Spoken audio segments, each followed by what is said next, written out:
Okay, hello everyone.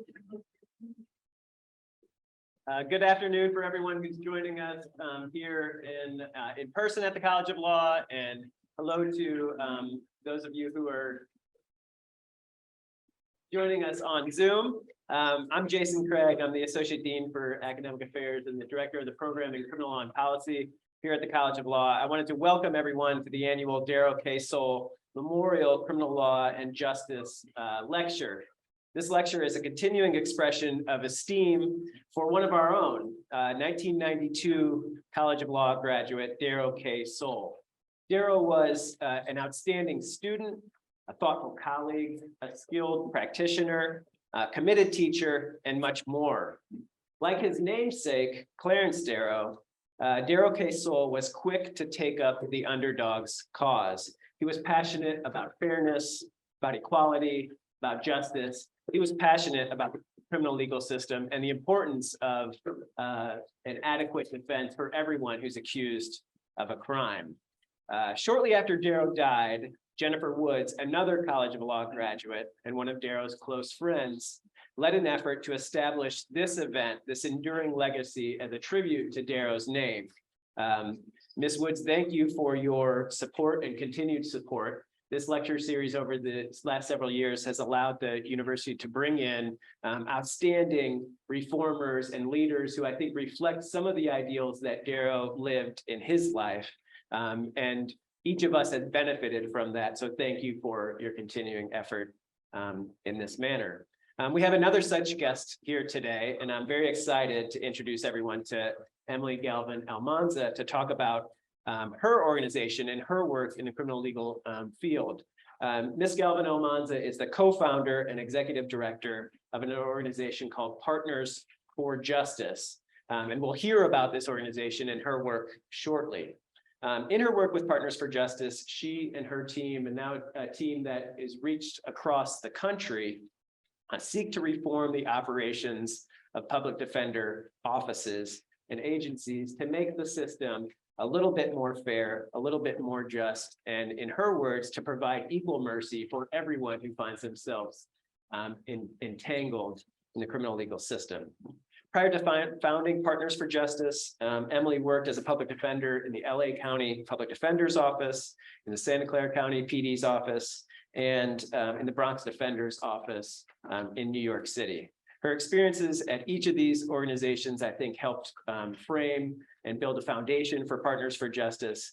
And I'm thrilled that Emily is here has agreed to join us today to share with us her experiences and how she and her team think the services provided by public defenders and how the system itself can be improved. The format for today is a Q&A. I'll ask questions of our guest for, I don't know, for 30 or 40 minutes. There'll be time for questions from the audience, and we will, I promise, to wrap up no later than 1:15 for people who have 1:30 classes. So before we get started on the questions, just please join me in welcoming Emily Galvin-Almanza to the College of Law.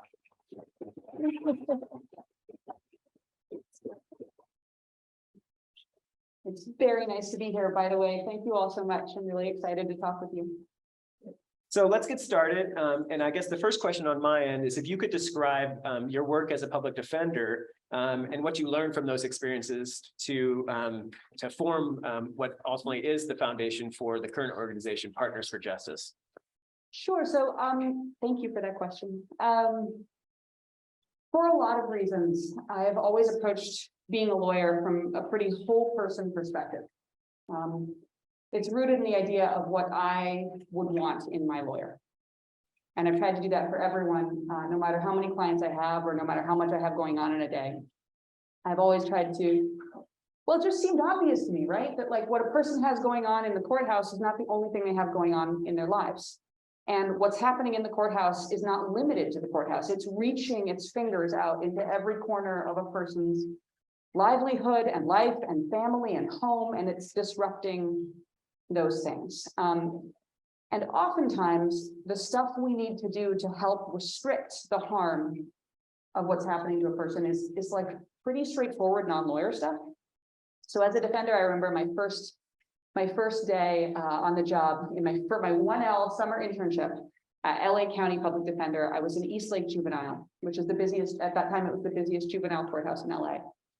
And I met a client, this kid who was there. He was there for stuff that felt like stuff I had personally done at some point in my life. But he was Black in East LA and was sitting in a jail cell because of this stuff, whereas I was out and free to intern with his lawyer. And this kid was 2 weeks from graduating high school at the time he was picked up, which is a huge achievement. It's tremendous. And he was not going to graduate because, why you ask, he didn't have the schoolwork that he needed to do to finish his credits and graduate. So here was a juvenile adjudication matter, which, as we know, is not supposed to be a conviction. It's not supposed to ruin a person's whole life, that was going to deprive this young person of his high school diploma, thereby impacting his career, his future, his prospects. And this is what I mean when I say the solutions can be really straightforward. Like, I went and got his homework and I gave it to him and he did it. And I took it back to the school. And so he was able to graduate in spite of being detained on his case. And I can't envision a world in which we aren't called upon to do that as counsel. And I think one of the things that drives me the most in this work is the recognition that most public defenders are so overburdened and under-resourced and have so many cases and so much put upon them that they don't have the means, they don't have the luxury of doing things like, hey, can you get this kid's homework? Can we bring it to him? Can we make sure this happens? But for wealthier people accused of crime, that is in fact the norm. People's whole lives are cared for and attended to and addressed. And so for me, my experience as a public defender at the outset made me determined to offer my clients everything they would get if they were the most important person in the world. And I sort of set forth in my career, as you mentioned, I worked in California and then in the Bronx, to find out how defenders could provide more. That's why I went to Bronx Defenders, which is a holistic public defender agency. I wanted to see what you could do when it wasn't just you, the lawyer, like doing your best to cover all the bases for your client, but rather you had an interdisciplinary team. And you could say, you know what, I don't actually know how to solve your housing case, but my colleague, Elena, works exclusively on housing, and I'm gonna walk you over to her desk right now, and we're gonna get you taken care of. So being at Bronx Defenders was amazing, because it was letting me practice the way I wanted to practice. That being said, I couldn't stop thinking about, you know, the government public defender agencies that I'd kind of grown up in professionally, and recognizing that the resources I had at my fingertips at Bronx Defenders were almost unattainable elsewhere. So that really is what triggered me to start thinking about how to help public defenders do more. So I want to ask about that, and including your time at the Bronx Defenders, but I do want to ask a follow-up about that moment when you found yourself with your first client and you're meeting there in the jail or in the detention facility. You know, one response is that most people who find themselves here in that situation are thinking the caseload's huge. I have this amount of time. But sometimes people are thinking, okay, I need to, well, if it's an adult court, I need to figure out what am I going to do now to dismiss this. They're thinking about their first motions. They're thinking about what might happen procedurally. But with fresh eyes, you were like, I just need to get the homework. So it might be that, I guess this is a question, is, you know, it might be that you just came in and instead of thinking about what happens procedurally, you're just thinking about what can be most helpful for this person who I'm sitting next to right now. I guess part of my question is, what was the reaction when you came back with the homework, or when you said, of course, I'll just go to the school and get your homework and bring it back? It's not just fresh eyes. That was a 1L. So yeah. I didn't know how to do this.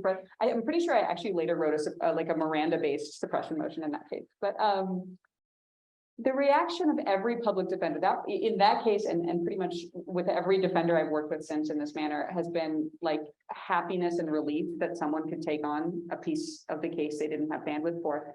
And I think it's a really important recognition that it is appropriate for defenders to be thinking about the suppression motion in that case and how we can get this person out. And like, can I move this towards dismissal or diversion, or is there a legal hook I can use to undermine the prosecution's argument here? Like, we need defenders on that, which is why it is so important to build out other roles in defender agencies who can handle the non-lawyer stuff. I don't actually want a world in which every lawyer is called upon to think of everything.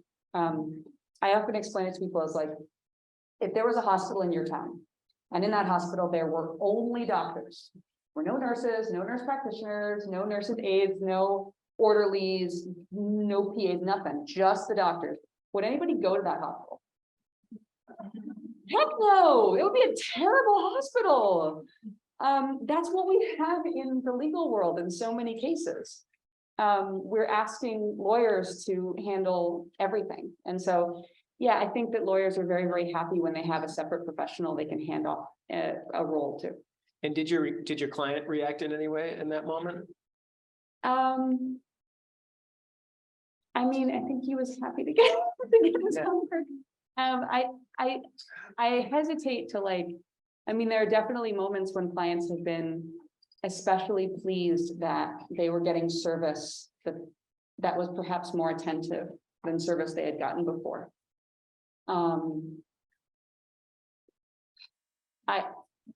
I really treasure those moments and those reactions when I've been able to meet someone's needs in a way that lets them express happiness with the service they've received. I try to really stay away from the savior stuff. There I was, you know, I stopped them. No, what I like though about recognitions from clients that I've done well, though, is that the only person who can tell me if I've met the right needs and hit the right goals is my client. I operate in a client-led way. The audience I'm working for is my client. And so if they tell me if they are pleased with my work and I have met their needs in a way that is ideally empowering and honors their goals and aspirations and also their fears and their challenges and needs, that's really all I'm going for, like in life and in work. So yeah, that's the most important thing.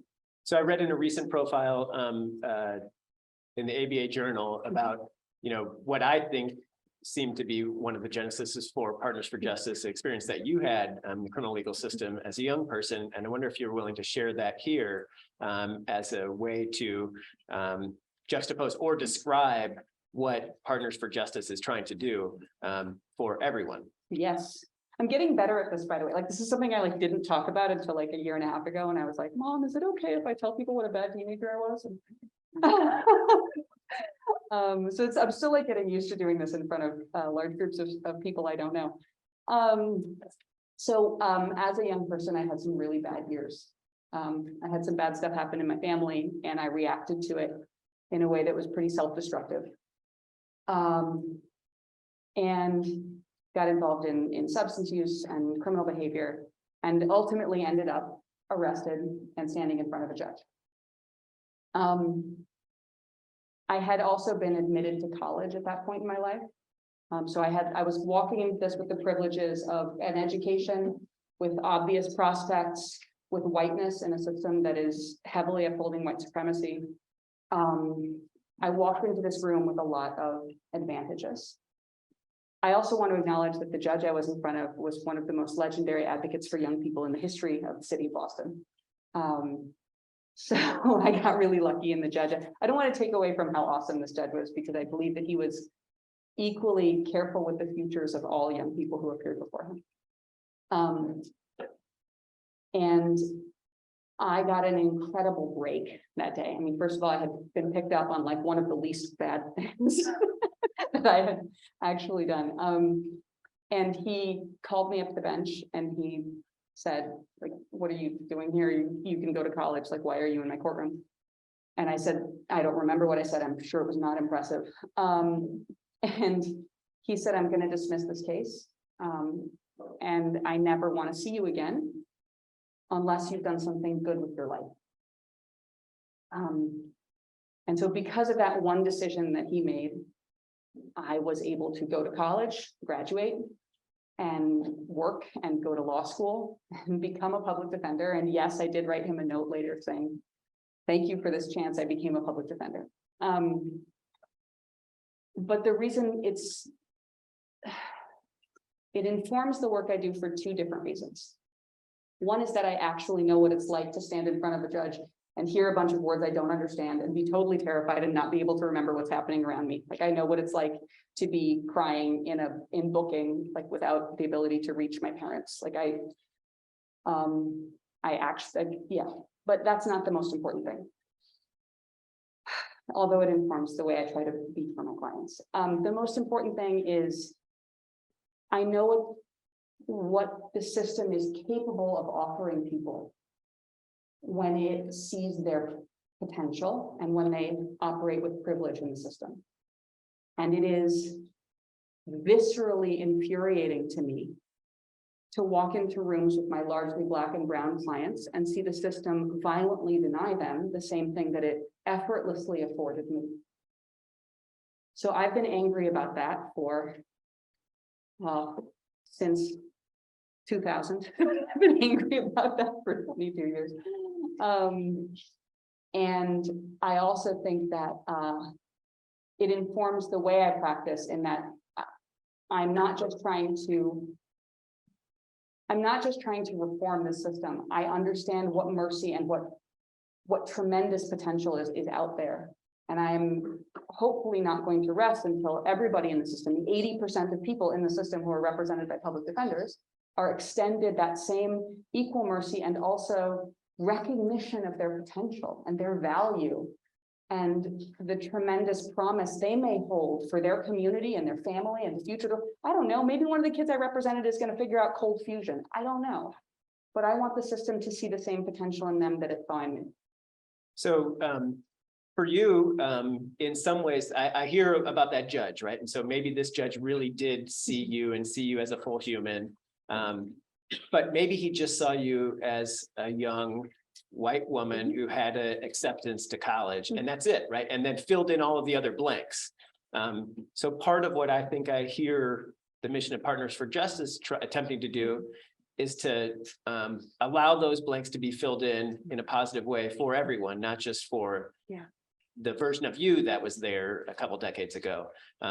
So if that's somewhat accurate, what is Partners for Justice doing to try to accomplish that? So what we do is transform public defense at scale. And what I mean by that is we recognize that pretty much everyone in the system, first of all, let me back up and give you some stats. Because sometimes people think public defense is like an other people problem, and it's, let me assure you that it is not. About half of American families at this point have had a loved one impacted by the criminal legal system. 80% of people in that system are represented by public defenders, which means at scale, about 1 out of 3 people have had a loved one represented by a public defender. So when we talk about impacting public defense, it's a resource that is automatically provided in a fully confidential and protected way to a vast number of people who are otherwise being harmed by one of the greatest human rights crises of our time, which is the American punishment system. What we do is we try to infuse public defense offices with resources, usually in the form of staff, personnel, to be the go-to person for each client, like a one-stop shop for support with housing, employment, educational continuity, access to benefits, access to substance use, mental health treatment, medical services navigation, property retrievals, vital document gathering, licensure support. We have found dog sitters for people when they had to step in for 12 weeks. But the idea is that when a person goes to their public defender, they should have an ally, an advocate, who can help them with all the other ways the system might touch their life. And when that system asks them to interface with outside agencies, Department of Social Services, Department of Public Health, treatment providers, shelters, they have someone who can navigate with them and for them so that it feels like they're getting seamless access to services inside the public defender, a place where they already have to go anyway, and a place that importantly cannot snitch on them or tell their secrets. So it's a place where they can be honest about their challenges and receive, even if it's not really a one-stop shop, the feeling of a one-stop shop, while someone pulls in outside agencies and designs collaborations between the defender staff and these outside providers on behalf of the client. The client shouldn't have to do much. The client should get support and services. They've got enough on their plate already.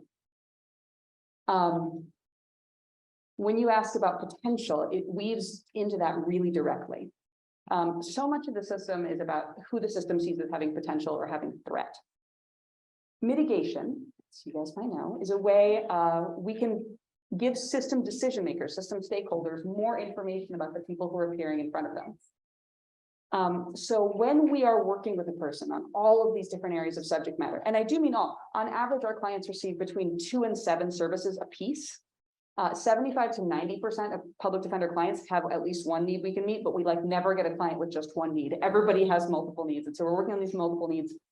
We are in essence coming to know a person much more deeply and understand their challenges and their dreams more deeply, and able to write down what they've been through and what we've done together and where they're going and what achievements we've made in a way that creates much more powerful mitigation that is available to more people in the public defender's office. Often resources are stretched, right? And only the clients of the most serious violent cases can get access to someone to write mitigation on their behalf. But if we increase personnel, if we bring more people to working in this area, and we let them do things that, I hate the term manufacture mitigation because it sounds like we're making stuff up, but like produce wonderful facts for mitigation, this means that suddenly judges and prosecutors aren't just being told, the defendant was charged with a first-degree assault. They're being told, Miss Ackerman actually is the mother of 2. She coaches her daughter's volleyball team. She takes her mother to her dialysis appointments. She was really, really struggling when we met her because she had been cut off from her health benefits because she'd lost her job and hadn't been able to re-enroll in a public plan. So she was off her mental health meds and began to decompensate. She was doing really, really badly. But now, and that's, when the incident happened, but now we've reconnected her with benefits. We've got her on a public plan. She's reconnected with her health provider. She's back on her meds. She's doing really well. She actually is in a GED program right now and hopes she's going to be able to get a better job going forward. So you see all of this work changes the human details that courts are considering and really changes outcomes. To date, looking only at the part of our work that's mitigation, if you compare initial offer from the prosecution to the outcome in our cases, that mitigation work has eliminated over 205 years in jail. If you look at initial exposure compared to outcome, we've eliminated more than 4,000 years of incarceration. So if I'm running a PD's office, I'm not at the Prox Defenders, and I don't have a board and outside funders and a huge organization, I'm thinking, this sounds wonderful. I want to do this for all of my clients. I want to be able to have an intake that doesn't just ask them, what happened when the police showed up, but also asks what's going on in your life. But even if I asked that, I wouldn't feel like I have the ability or time or training to respond to that, even if I wanted to. So how does your organization provide an answer to a PD's office that has a desire to do this, but either doesn't feel like they have resources and or training or expertise to help the people who they're serving already in their criminal case? So we do this a couple of different ways. The thing we started doing first was what we call embedded teams, where we recruit brilliant new professionals. Sometimes people straight out of college. We really especially value folks in the process who come to this work from a place of lived experience. But we recruit non-lawyer early professionals, and we train them and place them in public defender agencies for a commitment of 2 years to do this work alongside public defenders, trained and coached by us the whole time. In terms of how we fund that, we started out with some grants. We raised money to do it, and we brought personnel to public defenders. The results were so striking that those defenders have been able to actually get governmental resources to fund these roles in their office. And going forward, we've actually had startling success convincing local governments to invest in their defender as a hub of public safety, opportunity, public health. So largely the process is we go talk to such and such county and we get the county to agree to give the defender 2 years to show what they can really do if they have the staff to do it. And we partner with them and design the training, the curriculum. We coach the advocates, we train the defenders, we update people's intake forms, because asking what's going on in your life will not get you any answers. You got to ask, where are you staying right now? Are there any doctors that you see regularly? Really specific questions. So we can basically build the whole thing as a plug and play, collaborative services unit. There's some defenders though who don't need that. They're like, yeah, I've got personnel, but I want to retrain them to do this stuff. And for them, or they're like, we think we can get personnel, we need something else. We don't need your embedded team. We want to hire for this. We have more specifically weird needs. The whole point of my system is that it's really adaptable. America is made up of 3,142 counties and the District of Columbia and like almost as many public defender systems. So you can't really say there's one system of public defense. We want to do stuff that's tailored to the needs of each defender in each jurisdiction. So lately we've been doing capacity building projects where we partner with defender leadership and we build the stuff that they want, but don't have the in-house expertise or time to build themselves. Intake processes, job descriptions, recruiting practices, databases to track non-criminal case outcomes, training curriculum. So we can either bring it or we can help build it. I think next year, if any funders are listening, next year, you know, we've created so many materials in this work. We're in 23 locations around the country now. In these learning labs, we have produced really tremendous, useful tools. We would like to make them public. We'd like to design a sort of public portal where any defender can go, take a self-assessment, be like, oh, this is what our office could use work on. I'm going to download these resources. I'll call Emily if I need help with that later. But for now, I'm just going to go. So there's a lot there, but one of the things you said in that response was in identifying this and creating this whole new category of professionals who would work within a public defender's office is a value that you all place on people who've had a lived experience there. In the materials that you've written and shared elsewhere, you've talked about as of course, these direct goals, but an indirect role is just helping to ensure that the profession is representative. Mm-hmm. So how are you doing that, and how can you do more of that? And why? I guess why is that a core part of what your organization is attempting to do? We are not going to reach a place of real justice as long as the criminal punishment system is impacting about 86% people of color or other marginalized people within its reach, and as long as the bench and the law as a profession are strongly majority white. I don't have the current stat of how white the law is, but a stat from a few years ago put it at over 80% white as a profession. It is really messed up to have all the professionals in the room be white and all the people impacted by the system not be white. I could spend a lot of time it's like implicit bias and like all of, you know, like all of the different forms of othering that the system does. It uses dehumanizing language to apply to the people that it impacts. It uses sort of anesthetizing or sanitizing language to cover up the harm of what is being done to those people. If we're not sending somebody to a cage, we're putting them in a housing unit. It's a housing unit. It's just a secure housing unit. Oh, you mean solitary confinement? Okay. So this is a system where the dynamics are striking racially and in terms of power imbalance and linguistically. I think that working within that system to create better outcomes for people one-on-one right now is urgent. Somebody sitting on Rikers Island today cannot wait for system scale reform to get help. They need someone who can help them today. In the longer run, though, my hope is that the advocates coming into this program will receive a ton of support from us in the form of training and mentorship and access to career coaching and grad school prep, and hopefully a little bit of money for professional development and other forms of financial support that can make it easier for someone from a low-income background to take a job in public defense. I'm fighting for raises for everybody all the time and find a way to make sure that but right now we have, I think we're going to have by the end of the year, 77 advocates in the field. The majority of whom are people of color and about a third of whom are system impacted. If we can help ensure that we dedicate everything, our substantial resources as an organization with national reach, to helping them when they finish working in the trenches of public defense for 2 years, go to the law school of their dreams or go into the career of their dreams in journalism or social work or legislation or policy or research.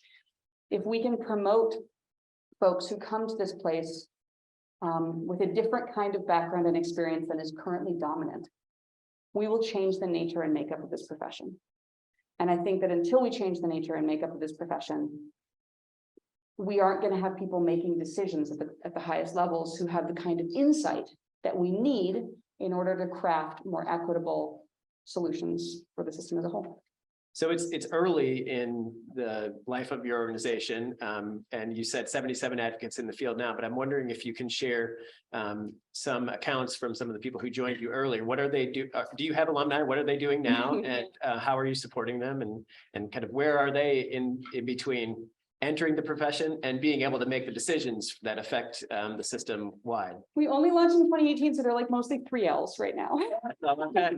We have a spreadsheet where we try to keep track of like what people are up to when they graduate. About half of them, a little more than half of them, go to law school. I'm really proud of the fact that most of them get into one of their top choice schools, and that we've been able to secure a lot of fee waivers and a lot of help support them in getting a lot of scholarships to make law school financially attainable as well. You don't want anybody getting forced into a profit profession. If they don't want to, if they want to go make money, go ahead, but you know, we want it to be a real choice. We actually are in touch with a lot of our alums. We have one alum who's actually helping with our capacity building work right now, and another alum who's running a family defense pro bono project through a law school that's helping the advocates in her prior office get more family defense help for our clients in that region. One of the things I'm proudest of is when we started out doing it was me and my partner. It's like my best friend from first grade and also a brilliant nonprofit management consultant. So she actually knows how to like run an organization. Knowledge that public defenders do not always possess. I did not. But we were just like making this up as we went. We were working backwards from client needs. We figured out what our clients' needs were through massive surveys, and then we worked backwards to like, how can we meet those needs? But we were new to running a program for new professionals. We did not understand the level of support that people actually needed on this job to be their best. And we got a lot of feedback from our first class that we've been able to implement and change the program and build in more forms of support. And you know, mentoring, affinity groups, a mental health services navigator on our team who can sit with people and be like, let's make sure you're covered in terms of your own well-being. It's not enough to ask people like, what self-care do you use? You gotta like show up for people and be, let me help you find some self-care that's gonna materially improve your day-to-day life. And we're still iterating. You know, we get feedback. I'm really proud of being highly responsive to advocate feedback and developing and changing this program all the time, and demanding that folks who want to invest in this work invest in a job that is a good job, not just an existing job. So you've recognized a problem or a vacuum in the system, and others have recognized it before, right? Some people who appear before the police all the way up till the judge are granted mercy and privilege, and come with privilege that others don't. And the vast majority of people who find themselves in this situation don't come with the same privilege built in, and are not seen as worthy of the same mercy that someone else might have. And you've attempted to respond to that in a way by looking inward at what you did as a public defender and what you would always wanted to do as a public defender. Others would say that's important, but there's still this entity out there who has disproportionate power in the system, the prosecutor or law enforcement. But let's just focus on the prosecutor first. You know, ultimately, even with the best funded, well-run, holistic public defender that's willing to have the resources and humanize everyone who they're encountered with, prosecutor still has that power, bring charges or not, dismiss or not. So why not, when you saw this vacuum, why not try to address the kind of power on the other side that is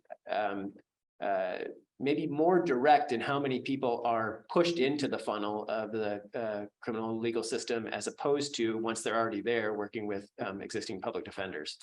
That is a great question. So first of all, I will say a ton of people are working on progressive prosecution. I think that, or decarceral prosecution, or like whatever you want to frame it.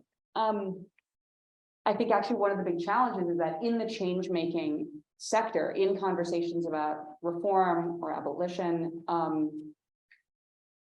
policy reform and prosecutorial reform are sort of major topics that are really, really dominant, and almost no one is working on the defender side.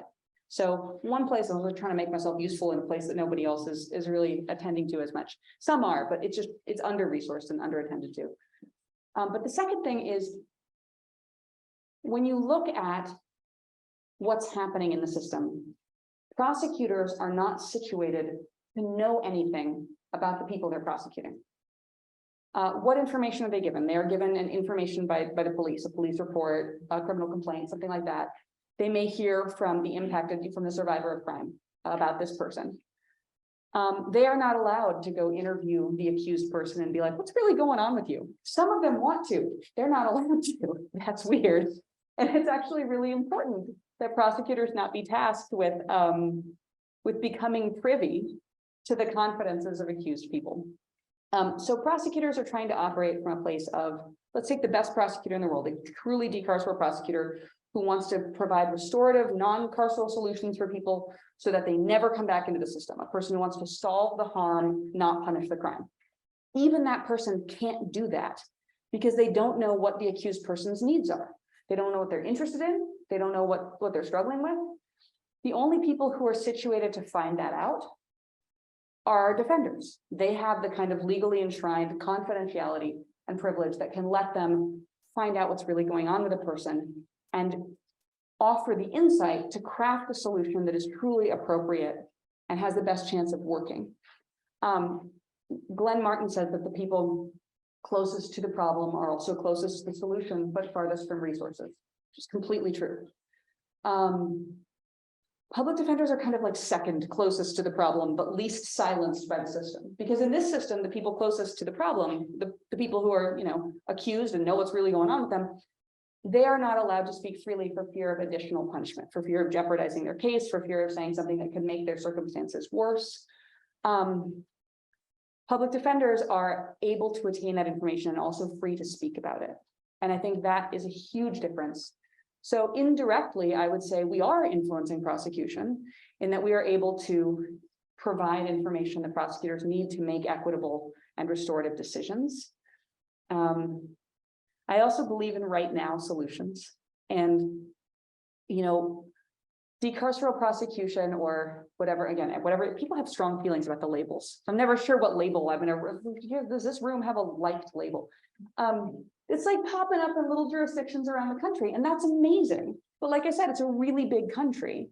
And so while the folks on the prosecution side are working on creating more practices where prosecutors are willing to problem solve instead of punishing, I want to work on the defense side to try to spread that as far as I can, even to regions where the prosecutor might be the most bloodthirsty pro-punishment individual, to try to make it harder for them to succeed in carceral goals. So I hear a couple different things and I've read in your work a couple different things. One is just full stop. What we do is try to allow a space for people who are serving as public defenders to present the people who they're sitting next to as humans, as full humans like everyone else. And that should be enough all by itself, independent. I also hear you making an argument that is kind of defined by the terms of the most aggressive prosecutor we can think of, that this is just good because it helps everyone and makes everyone else more safe. So part of me thinks like, I just kind of like the first part and I wish we could stop there, and that should be independently sufficient. But why are you willing to, and why do you also make the argument, I think, on the terms that are defined by the kind of law and order wing of the criminal legal system? Why do I talk about safety? That's a quicker way to ask the question. Yeah. So I talk about safety. So let's start from a place.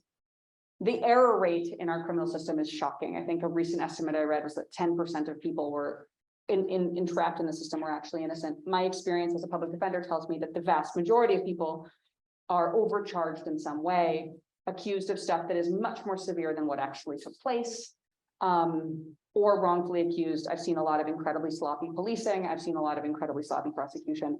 I do not think that bad cases are the outlier. I think they're the norm. That being said, I also acknowledge that a lot of folks become my clients because they have engaged in harm. I'm not operating. All of my clients are innocent, and they always have been. No, I mean, in the human world, bad things happen between people, and we live in a world with rampant poverty and housing shortages and substance use issues and mental health issues that go completely unaddressed by our public infrastructure. So we have a world in which the factors and pressures on low-income people in particular cause a lot of people to end up engaging in harm. I think running away from that is silly. I also think that when we look at the data on what actually creates safety, it's weirdly straightforward. For most people, there are 3 factors that are highly influential in making them less likely to engage in harm: housing, income, and access to care. If somebody has a roof over their heads, a way to feed their family, and access to mental health or substance use care, they are significantly less likely to engage in harm than they would be otherwise if they're deprived of those factors. So to my mind, when I happen to be doing work that is geared towards providing housing, income, and access to care, to not note that this is pro-safety would be a huge oversight. I'm not setting out to say, like, I'm gonna fix recidivism, but no, like, we're doing things that the data shows us should make us all safer. I also think people are really self-interested. In this case, sometimes that's unifying. No matter where you are on the political spectrum, we all can kind of agree, or at least it's very hard optically to disagree with the idea that we want safer, healthier, more prosperous communities. So I think that when you point out that the stuff that makes people safer, healthier, and more prosperous is not a jail cell, the primary tool of police and prosecution, it's not a prison cell, that jail has actually, in one study, been shown to be criminogenic, meaning people are more likely to commit crimes if they were jailed pre-trial than if they weren't. That prison itself is essentially the embodiment of the 3 ingredients that make someone more likely to engage in harm: trauma, isolation, and lack of resources. That's from Danielle Sered's book, Until We Reckon. Like, the stuff we're currently calling safety is weirdly anti-safety and destroys people's health and destroys their economic mobility. So knowing that people are self-interested and that I got to talk to people who are not bleeding heart, want to take care of everybody, folks like me, I think it's really important to point out that even if you come to this from a cravenly self-interested perspective, you should still want to provide these resources to people because they are more likely to attain our goals of safety, health, and economic prosperity than the way we're currently doing it. I mean, anybody who looks at our current criminal system and is like, this is fine, is delusional. We should all be demanding better, and we know this stuff works. So there's going to be some decades between the time when people who have entered your program as advocates, gone to law school, or worked in policy before they become judges. Right now, if we look at the background of judges, we can just, criminal judges, most of them are prosecutors, and that was their chief kind of experience before joining the bench. So what, if anything, can your organization do to kind of bridge the gap before we have people who are experienced enough to become judges, who have a more holistic or have participated in collaborative defense? What can you do to increase the percentage of judges who to be like the person who you stood before as your young self, as opposed to someone who's just looking at, whatever the report is in front of them that says this was the conviction, this was the charge, and nothing else about the person? Yeah. We operate in a system that is made of humans. I don't know if you guys have noticed this, but you've got one human who gets to sit high up and wear a special dress, and the other humans are like sitting in a box over here. It's just human. So I think judicial education is a huge part of this. I think that also sometimes when I talk to advocates about what we're doing, working inside the criminal legal system, but with the perspective that the system itself is massively oppressive and harmful, like, what are we doing here? And I think of it a little bit as every time we attain a success with a client, and we prove to a skeptical audience, be it a judge or prosecutor, maybe that prosecutor is in their 20th year and is about to become a judge. I don't know. I hope we have a more diverse bench soon. Every time we do something that works, it's like putting a brick in this tower of abolition that we are building. We are demonstrating what's possible when you don't throw someone in a cage, but give them the support they need to do better. That is highly visible. I mean, in every one of these cases, usually we're asking a judge for permission to try the thing.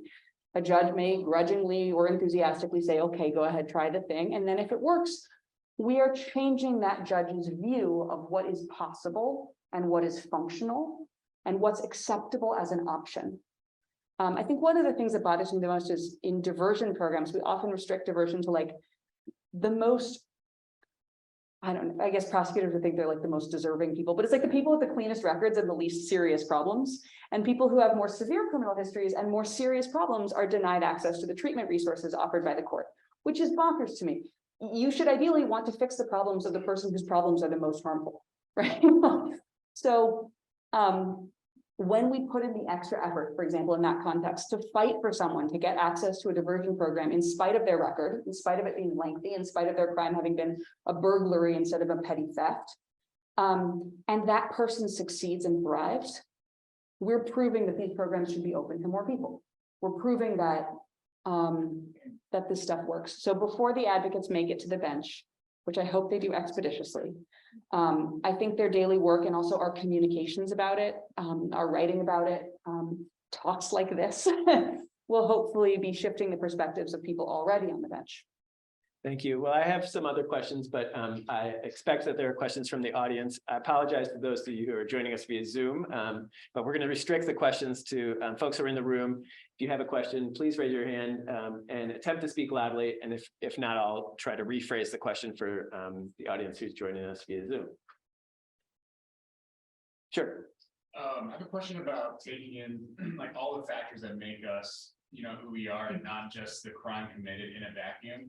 Are you hoping that maybe we'll have more dialogue between the prosecutor and the defense attorney? Or are you hoping like maybe the judge will have this on the final jury instructions, like, hey, taking all these factors, don't forget this person's human, and these are all the things that they do that are humanizing, not just the crime they committed.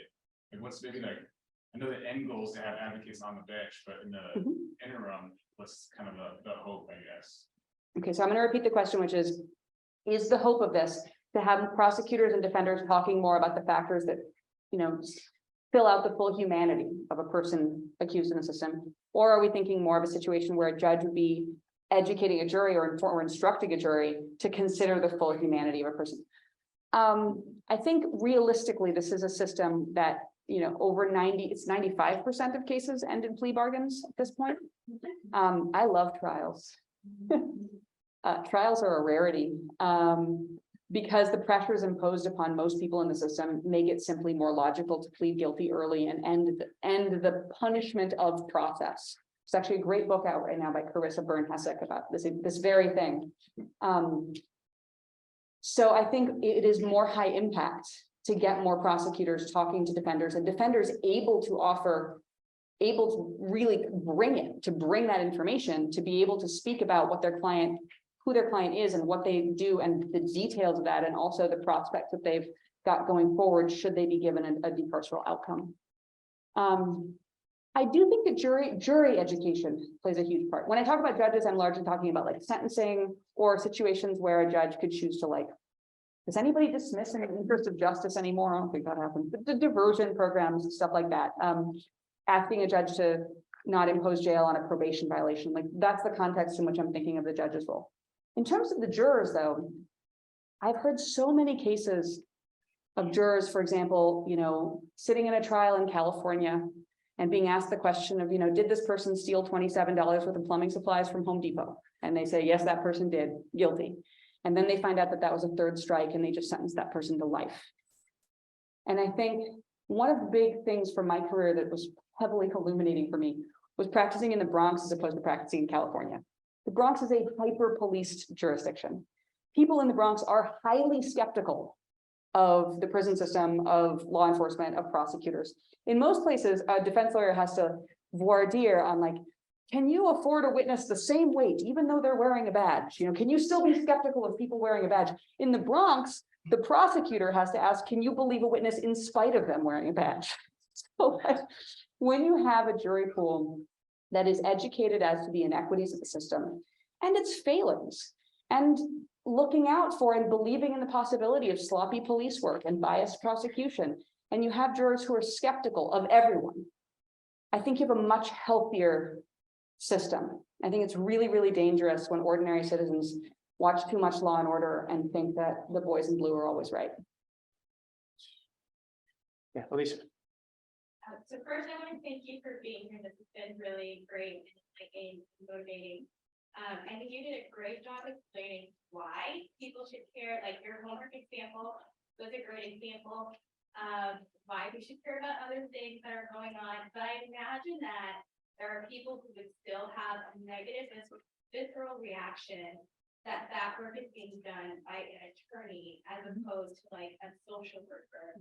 So how do you address, you know, those concerns that are like, there's social workers, that job is for social workers, as opposed to kind of merging the two and having like a multidisciplinary approach? So the question was, how do I address folks who are concerned that in my homework example, that the job of getting the homework would be done by the attorney as opposed to a social worker? And how do I address the sort of separation of roles and which role is most appropriate to address these needs? I actually totally agree that this should not be the attorney doing it. I think that most public defender agencies do not have enough social workers.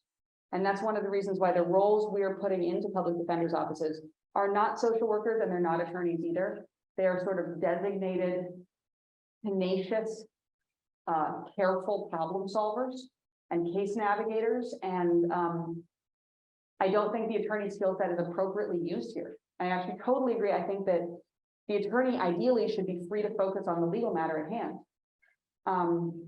But I do want to address what this does for the attorney in a certain way. When you build in professionals who are able to meet clients' needs outside the courtroom and bring that information back into court in a way that is mitigating and powerful, you're creating more chances for wins. First, by improving the odds of a win in the courtroom. We get better outcomes when we use mitigation, or when the client is just doing better generally and can comply with court mandates more effectively because they're being supported. Two, though, we open up a new category of win, which is the outside of court win. Attorneys are super burned out. This is a time of crisis in public defense. People are leaving the profession at unprecedented rates. Burnout is a major problem, and part of what causes burnout is the cynicism of operating in a profession where you wake up every day and you get punched in the face repeatedly, and then you go to bed and you wake up and get punched in the face again. So creating opportunities to meet your client's needs and make your client happy outside of the courtroom, stabilizing housing, getting access to a job, talking them out of trouble with their existing job, getting someone access to benefits they didn't have before, a little extra financial help, food assistance. These can make the work of public defense more emotionally feasible. And also, by giving defenders a broader interdisciplinary team, increase the level of support everybody has on the job. So I think there is a sort of, I think it's really important to bring in roles that are not lawyers. Items. Thank you. I have one question. We know that prosecutor has a lot of power, more than defense attorney. So sometimes do you feel that that trial is not fair because he knows he has a lot of big team, for example, he has so power, but it's not sometimes equal. And what do you think about this?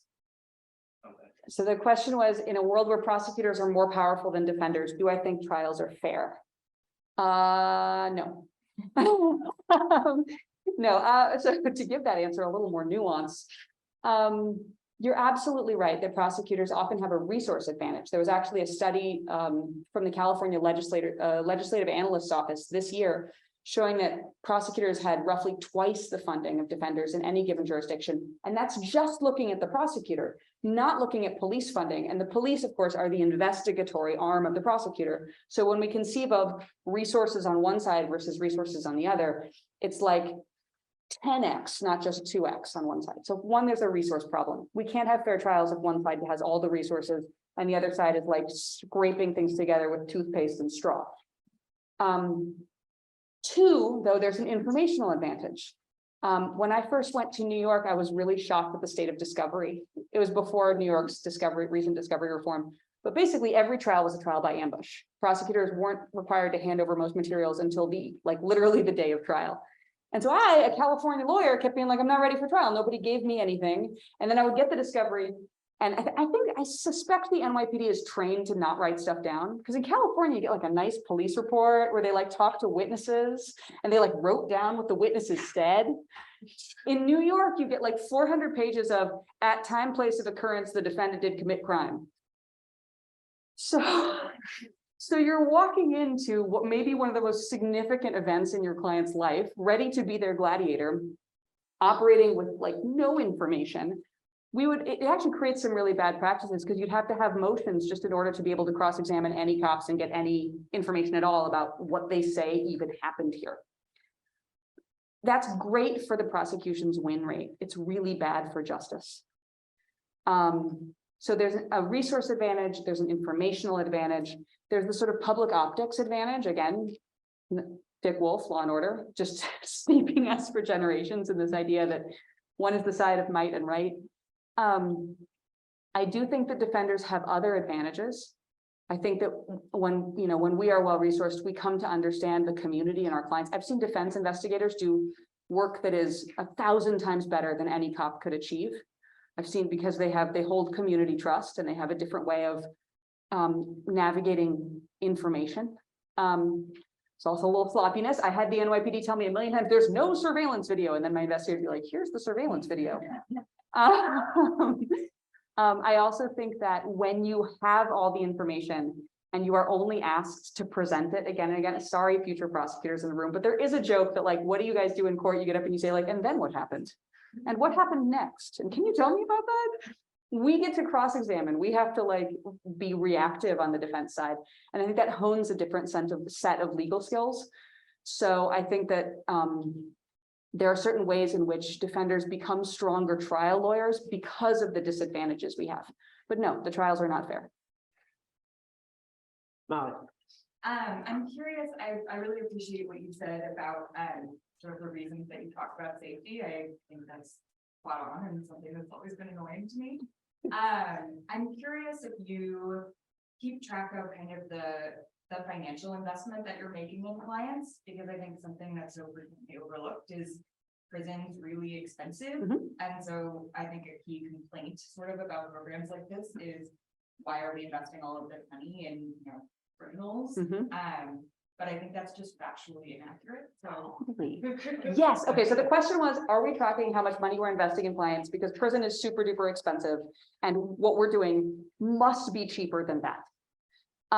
Yes. So it's actually a really interesting point that my partner is an economist by training. And so we are trying to write right now. You know how it is. You got to write in the cracks between all the other stuff you're doing. We're trying to write right now about the overall economic impact of the criminal legal system, taking into account the cost of the direct cost of prisons and jails and probation and all of that. Also taking into account, though, the indirect costs of hampered economic mobility, job loss. I mean, a year in prison not only shaves 2 years off a person's life expectancy and increases their physiognomical age by like 10 to 15 years, it also cuts their lifetime earnings in half. So when you're doing that to a substantial portion of Americans, you are impacting the larger economy of this country. And so we really want to look at how these relatively small investments in the care and restoration of individuals can improve our economy as a whole. When it comes to the like cost savings of this work, it's pretty calculable, except for that there's such a wide variance in the cost of a jail day across the country. So we know how much it costs for an advocate to do X, Y, and Z and write a mitigation petition. The cost is tiny. But when we compare that to a jail day, like a jail day in California, a 1 day in jail in California may be like $170, and in Louisiana it's like $30, which is horrifying, by the way. Like, it should not cost $30 to take care of a whole human being per day. So that is a calculation we do jurisdictionally, and we make that argument to local governments. I think recently when we were proposing this to LA County, our potential savings were in the tens of millions. That also, I have to say, potential savings, right? Because those savings have to be realized. The jurisdiction has to actually decide to destaff the jail or to make a smaller footprint in other areas of the system and push more resources towards public health, public safety, economic investments, et cetera. So we tell them how much money they could save. Emma? So it sounds like what you're doing is a lot of what people would be a social worker. Mhm. And this is probably a very basic question, but are there usually social workers available, and are they just too overtaxed and the focus too narrow? It's a great question. The question is, this role sounds a lot like a social worker, and in most of our offices, are there already social workers, and are they overburdened or unable to take care of these tasks? There's wide variance. There's a lot of public defender agencies in this country that do not have social work staff, which is certainly not best practices, and they should be given the resources to have social work staff. I would differentiate this role a little bit in that a social worker may have a clinical skill set that advocates do not have.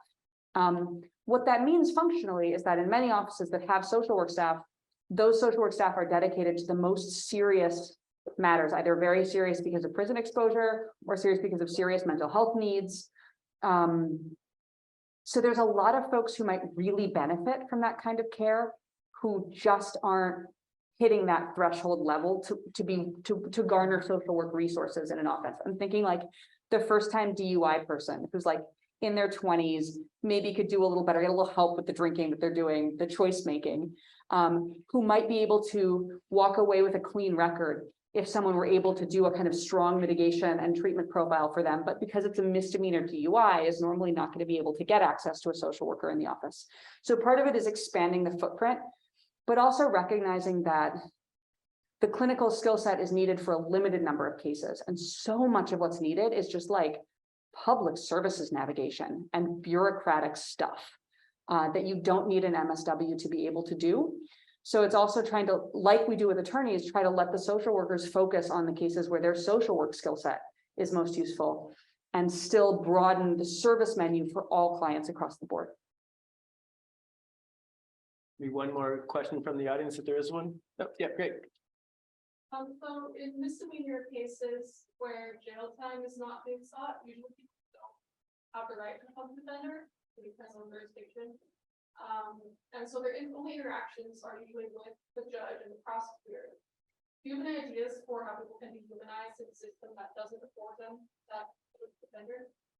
So the question is, in cases where there's no jail time on the line, and in jurisdictions where that means a person is not afforded a public defender, and that person is by themselves talking to a judge and a prosecutor, what can be done to humanize that person?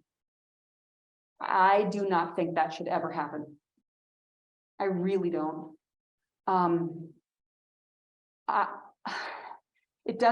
Jail time isn't the only lifelong consequence.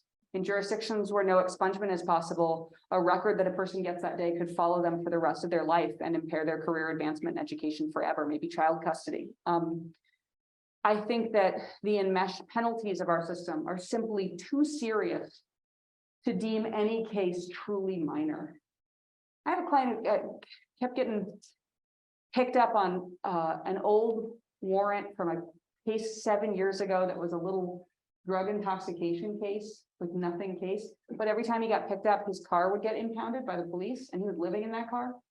And he lost 2 cars to this old warrant. I mean, I have folks who have had a ticket completely disrupt their ability to move forward in their career. It's just like, I don't think there's any such thing as a truly minor case. And I think it is appalling that we would ever ask a person to go forward without representation. It's like asking someone to do surgery on themselves.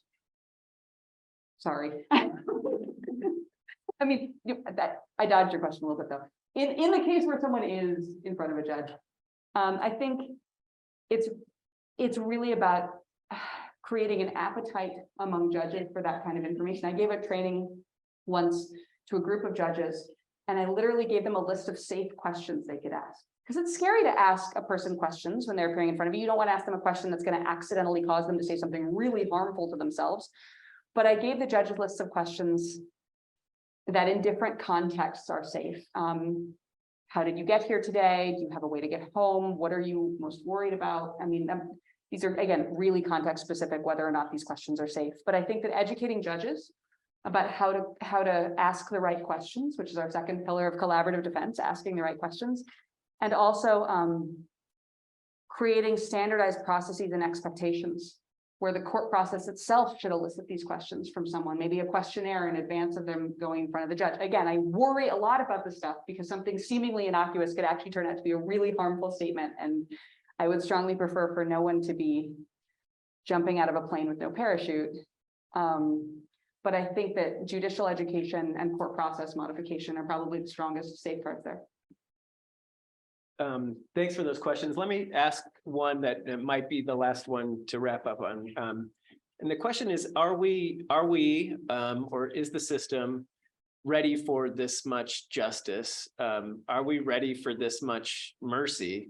Do we have the capacity to do what you're challenging the system to do? Can we do it? Probably not.